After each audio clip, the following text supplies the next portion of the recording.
오늘 21주를 같이 보도록 하겠습니다. 먼저 54문답.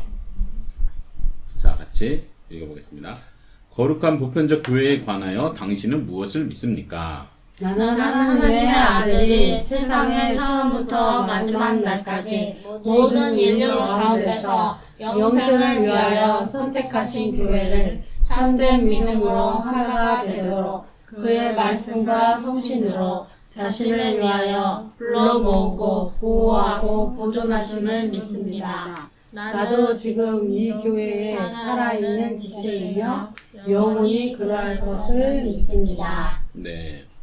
교회는 뭐라고 표현할 수 있어요? 이 문장에 따르면 하나님의 아들이 영생을 위하여 선택한 무리들을 교회라고 말할 수 있는 거예요. 교회에 대한 의미를 포함하고 있고요. 근데 그 교회는 거룩한 교회이고 보편적인 교회라는 것을 믿습니다라고 고백하는 거잖아요. 그런 의미에서 여기 표현된 대로 보편적 교회가 뭔지를 설명하는 거예요. 보편적이라는 말이 뭐죠? 어렵죠. 우리 어린이들은 어려워요.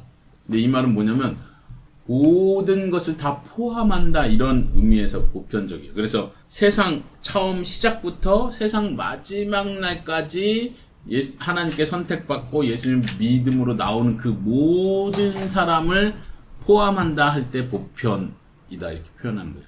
우리가 믿는 건 그거예요. 하나님께서 선택하신 모든 사람들이 모인 보편적 교회를 믿습니다. 이렇게 고백하는 거예요. 근데 이제 더 설명을 합니다.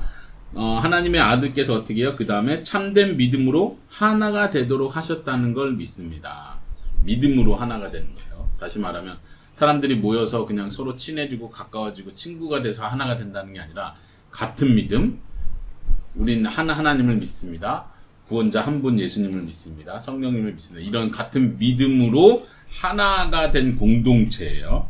그리고 그 다음에 그의 말씀과 성령으로 자신을 위하여 불러 모으시고 보호하시고 보존하심을 믿습니다. 교회의 특징들을 계속 보여주는 거, 우리가 이걸 다 믿고 고백해야 돼요.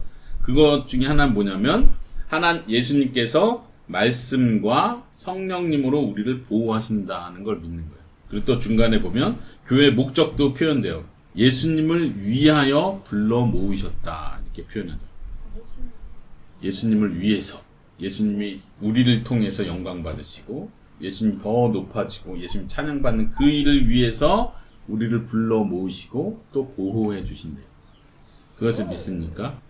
그 아래의 고백도 똑같이 표현해요. 이제 보편적 교회가 있다는 걸 믿습니다. 하나님이 그런 사람들을 불러 모으시고 또 예수님이 말씀과 성령을 보호하신다는 걸 믿습니다. 이 믿음이 크게 한 가지라면 두 번째는 이렇게 표현하죠. 나도 지금 이 교회에 살아있는 지체이고 영원히 그리할 것을 믿습니다. 우리가 믿는 건 뭐냐면 교회를 믿습니다 할 때 나도 그 교회의 지체라는 말이 뭐예요? 지체는 몸이에요. 몸 각 부분을 가리킬 때 지체라고 표현해요. 나도 그 예수님이 머리시고 모든 예수님 믿는 사람들이 예수님의 몸이라면 나도 그 몸의 한 부분입니다. 나도 예수님과 하나가 된 사람입니다. 그 교회입니다. 라는 걸 믿는 거예요. 그리고 제일 끝에 문장 뭐라고요?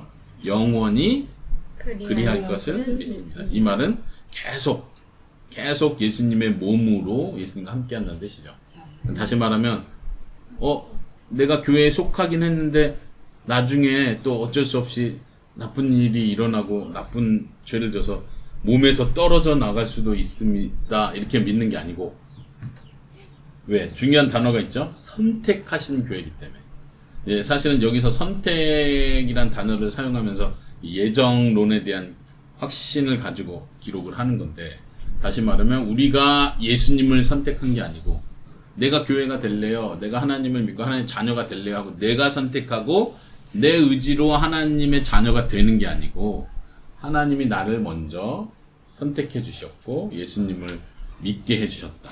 그래서 예수님의 몸이 됐는데 그거를 영원토록 지키실 것을 믿는 겁니다. 자, 넘어가겠습니다. 55문답 답변을 읽어주세요. 성도의 교제를 당신은 어떻게 이해합니까? 첫째, 신자는 모두 또한 각각 그리스도의 지체로서 주 그리스도와 교제하며 그의 모든 부여와 은사에 참여합니다. 둘째, 각 신자는 자기의 은사를 다른 지체의 유익과 복을 위하여 기꺼이 그리고 즐거이 사용할 의무가 있습니다. 네, 교제라는 말. 교제라는 말은 보통 우리가 흔히 쓸 때는 남자와 여자가 서로 사귄다 할 때 교제라는 표현을 많이 쓰죠. 근데 이제 이 교제라는 말은 원어에서는 성경 언어에서는 동참한다 이런 의미를 기본적으로 가지고 있어요. 동참하고 참여한다. 고난이 있을 때 함께 고난에 참여하고 기쁠 때 함께 기뻐하는 거, 이거 자체를 교제라고 보는 거예요. 서로 진정한 사귐이 있고 서로 참여한다, 공유한다, 함께 나눈다는 의미에서 성도의 교제예요. 그런데 이제 두 가지로 나눠서 했다는 거 한번 보세요. 첫 번째 부분은 그리스도와의 공유, 그리스도와 소통하는 거에 대한 이야기를 하는 거예요. 첫 번째 부분은. 성도의 교제라고 했는데 왜 그리스도와의 교제를 얘기하나요? 그리스도의 교제가 먼저 있어야 성도의 교제가 가능하기 때문에 그래요. 아까 표현한 것처럼 우리는 예수님의 몸이고 예수님은 우리의 머리가 되시죠. 교회라고 할 때는 예수님을 빼놓고 교회라고 생각하는 게 아니에요. 그래서 성도의 교제를 할 때 예수님과의 교제를 먼저 생각하는 거예요. 그래서 첫 번째 표현할 땐 그렇게 하고, 두 번째에서는 말 그대로 예수님을 믿는 사람들, 형제 자매들 간의 서로의 교통을 얘기하는 거예요. 첫 번째 읽어볼게요. 신자는 모두 또한 각각 그리스도의 지체로서, 몸의 부분으로서 그리스도의 모든 부요와 은사에 참여합니다. 참여라는 표현. 그러니까 우리가 교회로서 예수님께서 얻으신 모든 축복들, 구원의 복, 아들됨의 복, 그 다음에 의로워짐, 칭의에 대한 이 모든 복을 우리가 누리는 거예요. 또한 기도의 응답, 아들로서 기도의 응답을 받는 그 복, 하나님께서 주신 모든 신령한 은사들, 모든 것들을 우리에게 주시겠다고 한 그 약속된 복을 예수님과 함께 나눈다, 이런 의미죠. 이것을 믿는 거예요.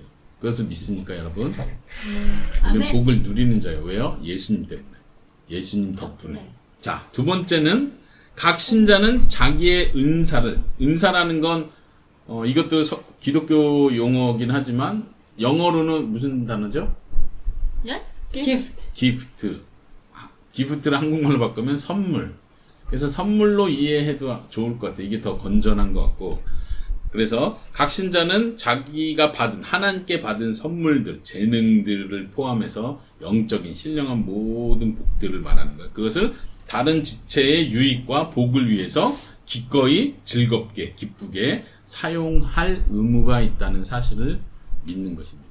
성도의 교제를 믿습니다 할 때 나는 내가 받은 것을 성도들과 나눠야 합니다. 나눌 것입니다. 나누겠습니다. 나는 그래야 함을 믿습니다. 이걸 고백하는 거예요. 알았죠? 자, 그러면 56문답. 자, 쭉 넘어갑니다. 죄사함에 관하여 당신은 무엇을 믿습니까? 그리스도께서 하나님의 의를 만족시키셨기 때문에 하나님께서는 나의 모든 죄와 내가 일평생 싸워야 할 나의 제약된 본성을 더 이상 기억하지 않으십니다. 오히려 하나님께서는 은혜로 그리스도의 의를 나에게 선물로 주셔서 결코 정죄함에 이르지 않게 하십니다. 네, 우리가 신앙 고백할 때 죄를 용서받는 것을 믿습니다. 이렇게 고백을 하는데 이게 뭘 의미하는지 여기서도 크게 두 부분 정도로 나눌 수 있어요. 첫 번째에서 말하는 건 나의 모든 죄와 내 속에 있는 죄악된 본성, 이 두 가지. 나의 모든 죄와 내가 싸워야 하는 내 속에 있는 죄악된 본성을 하나님이 어떻게 한다고요? 기억하시지 않는다. 그 죄를 용서한다는 게 그런 거예요. 기억하시지 않는 거예요. 너 예전에 너 이렇게 나쁜 큰 죄를 범했지?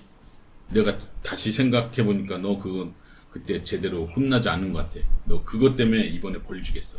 이렇게 하시지 않으신다. 이게 죄의 용서를 믿는 거예요. 많은 크리스찬들이 이걸 잘 못 믿죠. 하나님 용서해주세요. 용서해주세요. 그리고 예수님을 의지해서 용서를 구하고 예수님을 통해서 용서를 받았다고 믿는다면 하나님이 더 이상 그 죄에 대해서 나를 책망하시고 벌하시지 않는다는 걸 믿어야 되는데 많은 크리스찬들도 꼭 문제가 생기고 안 좋은 일이 생기고 그러면 혜진이 그런가? 혜진이 내가 그랬어. 뭘 때문에 벌 받는 거지? 계속 이거 먼저 떠올리잖아요. 내가 그거 해서 그랬나?